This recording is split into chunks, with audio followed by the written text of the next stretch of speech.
its head off. And I think he's got a good chance to do it. Is there a guarantee? Hell no.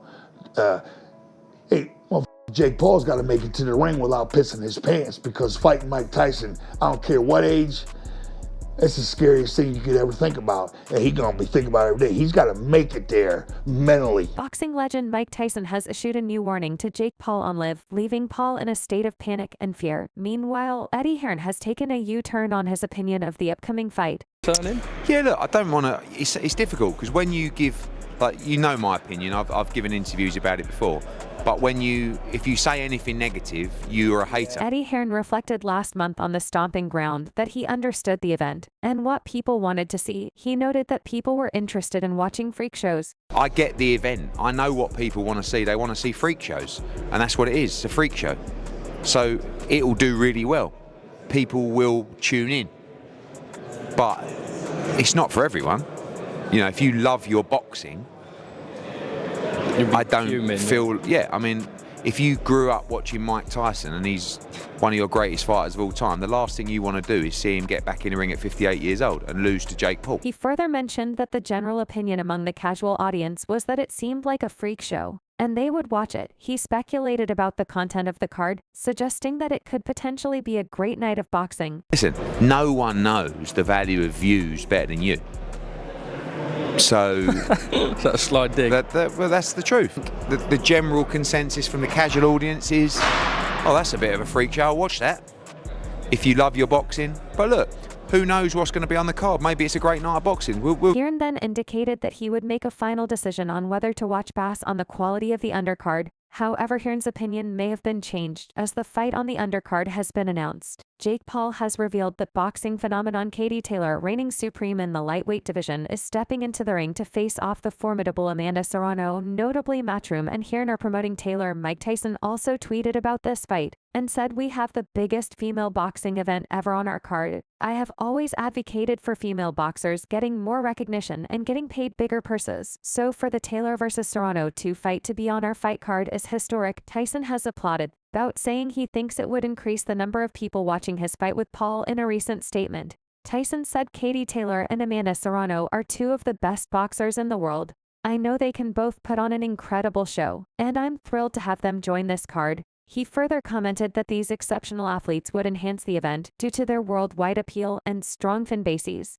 He believed that featuring one of the greatest fights in women's boxing history in this memorable event would be a genuine treat for fans. Tyson added, "These remarkable athletes will undoubtedly elevate the event with their global appeal and fan bases, adding one of the greatest fights in women's boxing history to this unforgettable event is a true gift to fans." Saturday, July 20th can't get here soon enough. It appears as though someone has heeded the fervent desires of fans. It's been a span of 2 years since Katie Taylor and Amanda Serrano locked horns, etching their names into the annals of history. Their clash marked the maiden occasion of a women's bout headlining at the legendary Madison Square Garden. Since that memorable event, enthusiasts have clamored incessantly for a rematch. In a post on her exact account, Amanda Serrano detailed her pledge to grant her fans a rematch against Katie Taylor. She said, "Finally, I promised my fans this rematch, and I wanted it to be 12x 3-minute rounds.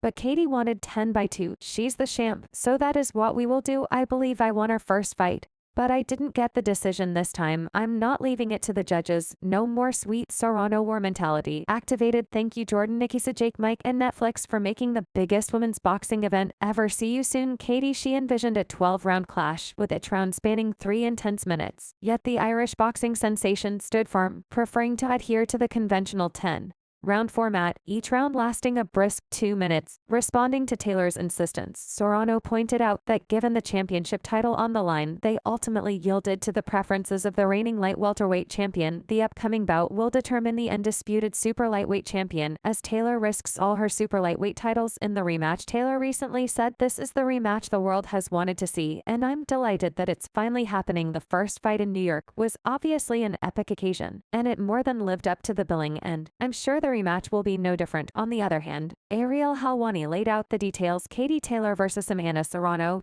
two will serve as the co-main event on the Jake Paul vs. Mike Tyson card on July 20th at AT&T Stadium in Arlington, Texas. The fight will be for Taylor's undisputed gold at 140 and will be contested over 10 multiplied by 2 minute rounds. Yet amidst the anticipation, some wonder if this showdown deserves top billing or if it should share the spotlight as a co-main event. Many supporters appeared to be outraged by the change. They expressed their worry, saying that the rematch between Serrano and Taylor ought to have a higher ranking than Kane. This individual seems absolutely thrilled by the latest update in their view. This upcoming event marks yet another fantastic opportunity to honor the prowess of women in the boxing arena. The fans said it's another amazing opportunity to showcase the very best of female boxing. You are both top-tier boxers. I'm sure you and Katie Taylor will enthrall us all. The subsequent commenter commended Amanda Serrano for winning a much-anticipated rematch. The fans said congrats on getting the rematch secured. The first one was an instant classic. However, amidst the buzz surrounding Ariel Helwani's post, some users' responses lacked enthusiasm. One user in particular expressed disappointment at the Serrano-Taylor rematch being relegated to the status of a co-main event for such a high-profile match, deeming it somewhat discourteous. The fans said this being co-main seems disrespectful. To be honest, this is a really high-level fight.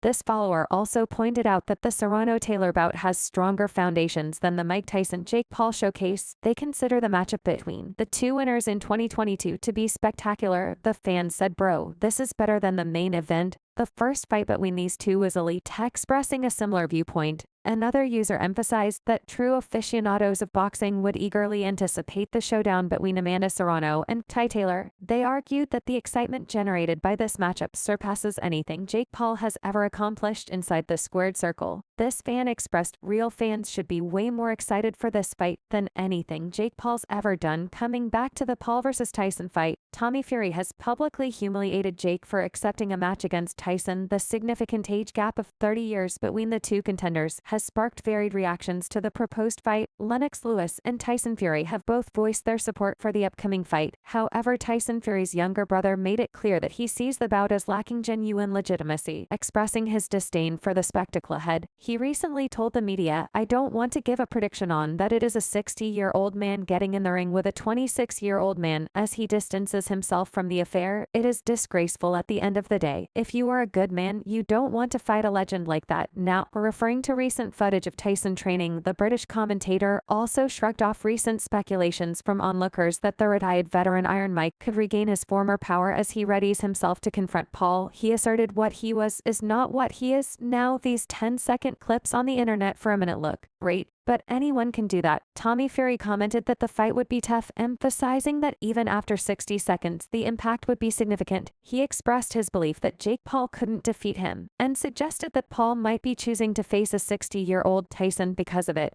Tommy Fury added, "The fight isn't a minute at 60, you're going to feel it. And I know one thing, Paul couldn't beat me, so he is jumping in the ring with a 60-year-old Tyson. But Jake Paul hasn't done himself any favors. Would I get in the ring with Mike Tyson if I was offered it tomorrow? No, you have to have some respect about you, I think." Meanwhile, UFC legend George St. Pierre expressed his hope that Mike Tyson would not sustain any injuries and would avoid experiencing humiliation in his comeback fight against Jake Paul. He commented that he views Mike Tyson as an idol, having idolized him while growing up watching him. It's an exhibition, and well, Mike Tyson for me is an idol. Like when I grew up watching him, and I really idolize him.